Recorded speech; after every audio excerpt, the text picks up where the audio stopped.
శంషాబాద్ కి అతి దగ్గరలో 22,000కే చదరపు గజం 22 ఎకరాల్లో మంచి ప్లాటెడ్ ప్రాజెక్ట్. ఈ నంబర్ కు కాల్ చేయండి. వెల్కమ్ బ్యాక్ టు మనం టీవీ.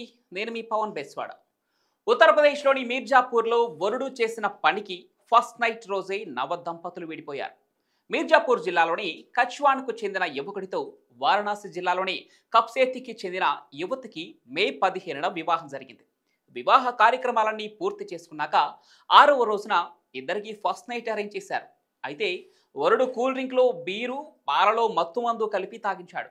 తనను మోసం చేసి డ్రగ్స్ ఇచ్చారని తెలుసుకున్న వధువు ఈ విషయాన్ని తన కుటుంబ సభ్యులకు తెలియజేసింది. దీంతో వెంటనే వధువు కుటుంబ సభ్యులు ఆమెను అత్తారింటి నుంచి పుట్టింటికి తీసుకెళ్లారు. అయితే ఆ తర్వాత విషయం గురించి వధువు తల్లిదండ్రులు పోలీస్ స్టేషన్లో ఫిర్యాదు చేశారు. పోలీసులు ఇరు వర్గాలను పోలీస్ స్టేషన్కు పిలిపించి నచ్చజెప్పేందుకు చాలాసేపే ప్రయత్నించారు. అయితే పంచాయతీలో ఇరు కుటుంబాలు రాజీకి రాలేకపోయారు. ఇక చేసేదేమీ లేక చివరికి ఇరు కుటుంబాలు ఆ పెళ్లిని రద్దు చేసుకున్నాయి.